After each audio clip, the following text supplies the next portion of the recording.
Hi there everybody and welcome to 2020! Just pretend it is still January 1st, it is not March 8th, what are you talking about? You make freaking slime! I'm kidding, I'm sorry. So the first video, not the first, but the first narration thingamabobber. For those who haven't heard me speak for anything, I audibly welcome you! I've actually been a YouTube consumer for most of my life, but the whole making my own videos thing is completely new at this point in time.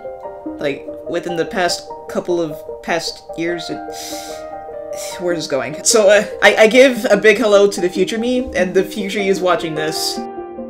As for what, or rather who you're seeing being drawn in this video, this is Triumph, the nightmare fuel of a nutcracker boy from my Undertale series. For those who don't know what the series itself is, this is a good video for you. I really could have explained all of this over a group drawing instead of a villain for this explanation, but this recording's already in existence, so I might as well. Anyway, Undertale is an Undertale alternate universe that was primarily inspired by Steven Universe more than a year ago. I know what some of you guys are thinking. Undertale was in my 2022? Scandalous! Many would attest to how alive this creative part of the fandom is, however, especially in regards to the beauty that is the Deltarune series nowadays, Chapter 1 and 2. I honestly considered incorporating my inspirations from the game into the series, but that would have been way too many characters already.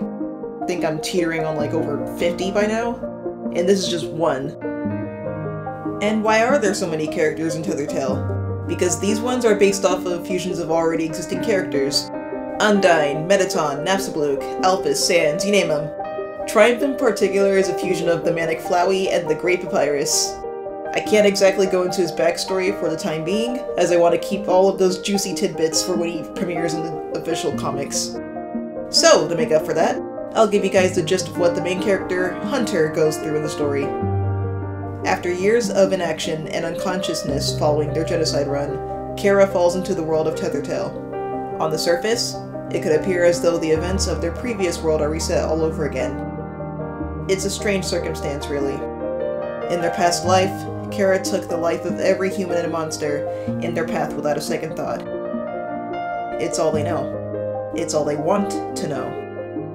Yet it's a new world now. But they can commit to their old habits, right?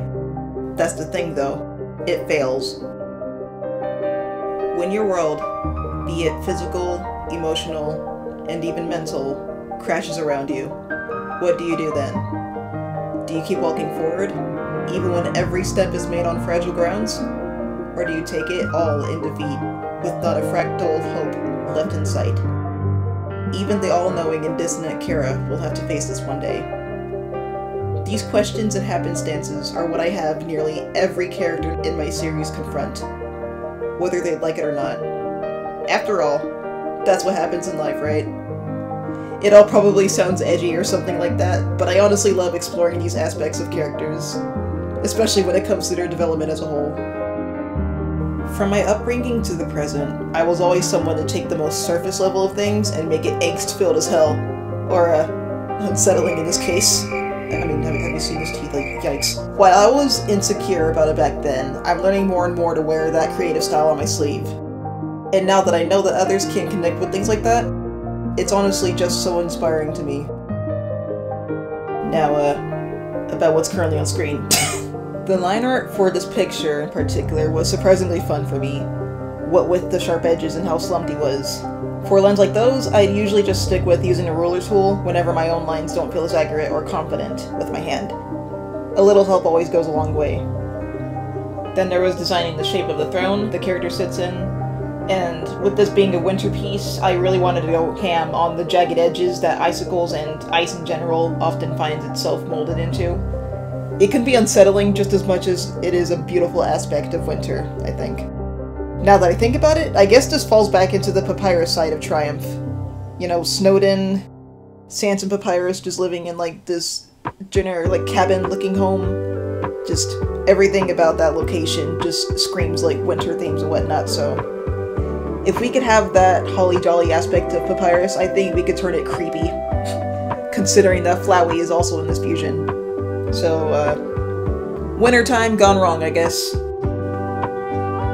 Then there's the fact that he's a nutcracker, you know, a toy essentially.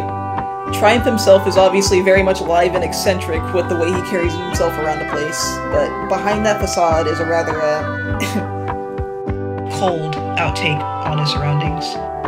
Yes, I know, we love a professional pun around here. I'm a comedian, yes, thank you.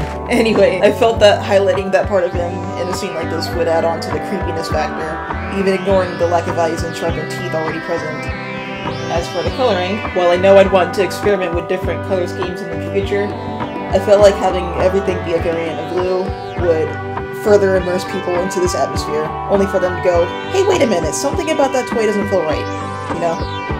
The difficult thing about that, of course, was figuring out how to differentiate each and every piece of both the character and the background visually. I barely draw nature for backgrounds, and what Triumph is wearing is already distinct from his main go-to for an outfit.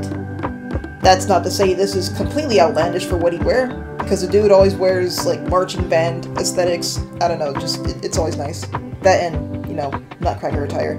Sure, I could go with his usual red, gold, and green, but what about the blink and you'll miss it spooks? Damn it, Dale, I want my blink and you'll miss it spooks! So that's what I wanted to settle on. Now, as much of a struggle as that was while drawing it, I'd say it's a fun challenge.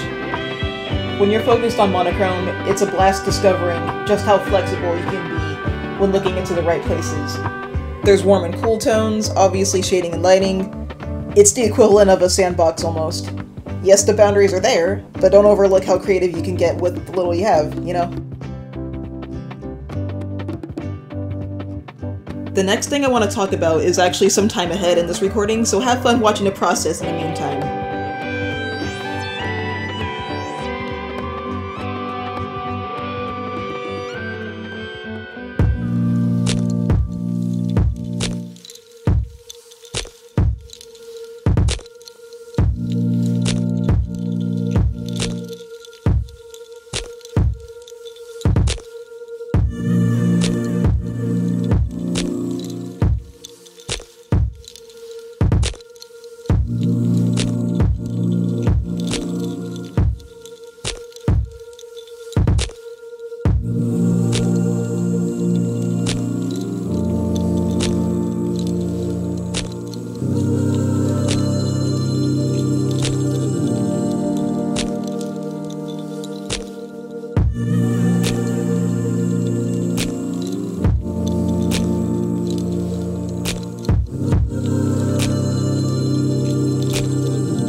The background. I had the original intent to make that setting much more ground level than it turned out to be here. Tall snow-sprinkled pine trees, each standing high on either side of Triumph, making him the focal point, especially with the same shining sun that'll be present here. But then, I thought to myself, I don't know how to not flub up on figuring out how to draw those trees, especially on the spot while it's still recording, so Maybe next time I'll push more on experimentation in regards to nature, you know, as I'm recording it, so you guys can see that process, as I'm still learning how to artistically be friends with Mother Nature. So, what I did instead was have the setting be much higher. I actually think it emphasizes how, you know, highly Triumph sees himself where he's at, the way he carries himself, yada yada yada. Mountains cascade far with a layer of more trees and fog to really pronounce the spectacle and slight uncanniness of this piece. Of course, I don't draw nature as often as I'd like, so I know I'll be looking back on this and say, hey, you know, an attempt was definitely made here, but now I know what I need to do in order for my goals to be further met. I think I've met my limit for the script in particular. It's literally the last day of March. Something needs to happen. So with that being said, thank you guys for watching and or listening in. And have a fine and dandy time sitting on icy thrones. Bye!